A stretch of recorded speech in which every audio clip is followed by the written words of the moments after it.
Hi everybody. I've chosen a book today from my local library called Pete the Cat Rocking in My New School Shoes,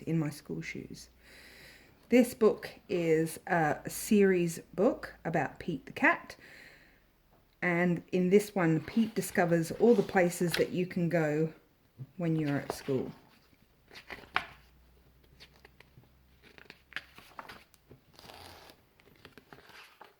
So there's also a fun little video on YouTube that sings this book with the simple refrain, "Does Pete worry? Goodness, no."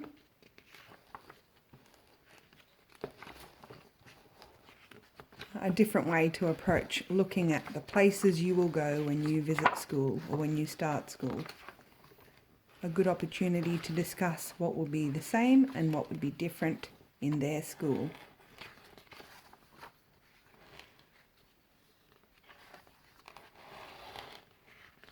I've included some activities and the clip of the video on YouTube. Thank you.